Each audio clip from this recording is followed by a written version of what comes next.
Cinderella's story.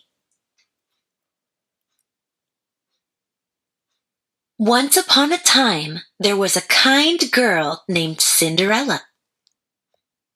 All of the animals loved her, especially two mice named Gus and Jacques. They'd do anything for the girl they called Cinderella. Cinderella lived with her stepmother and her two stepsisters, Anastasia and Drizella. They were very mean to Cinderella, making her work all day cleaning, sewing, and cooking. She tried her best to make them happy. Cinderella's stepmother, Lady Tremaine, was cold, cruel, and jealous of Cinderella's charm and beauty. She enjoyed giving Cinderella extra chores to do, such as bathing her cat Lucifer.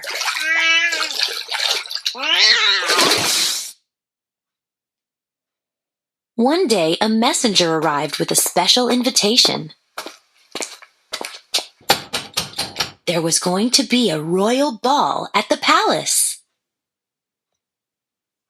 The king wanted his son to find a bride.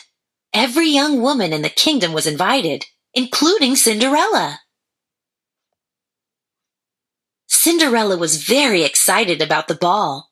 In the attic, she found a dress that had belonged to her mother.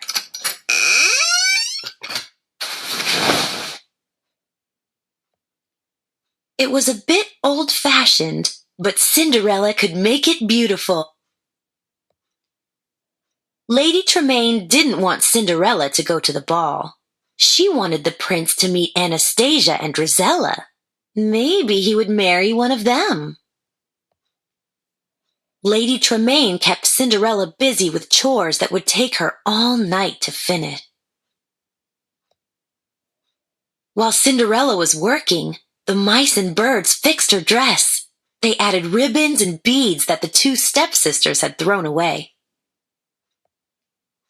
Working together, the animals turned a simple dress into a fabulous gown.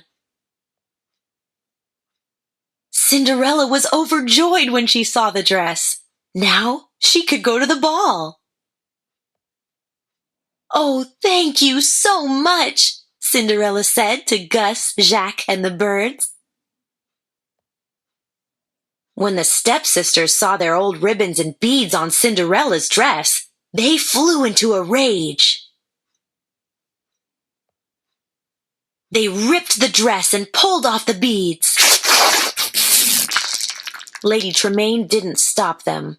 Cinderella's dream of going to the ball was through. Cinderella ran away to the garden to cry. Suddenly, her fairy godmother appeared. With a wave of her wand, she turned a pumpkin into an elegant coach. Cinderella could now go to the ball, but her dress was still ruined. "Bibbidi-bobbidi-boo," said the fairy godmother, waving her wand again. Cinderella was now wearing a beautiful gown and sparkling glass slippers. But all of this came with a warning.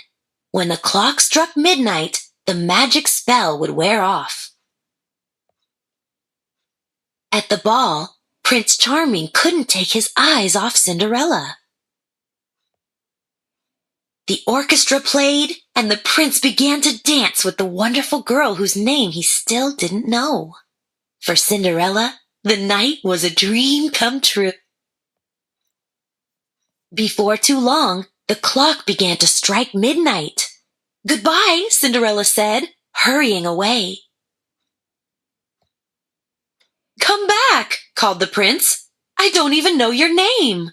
As Cinderella fled, one of her glass slippers came off. The prince sent the Grand Duke to find the girl who fit the glass slipper. Lady Tremaine locked Cinderella in the attic.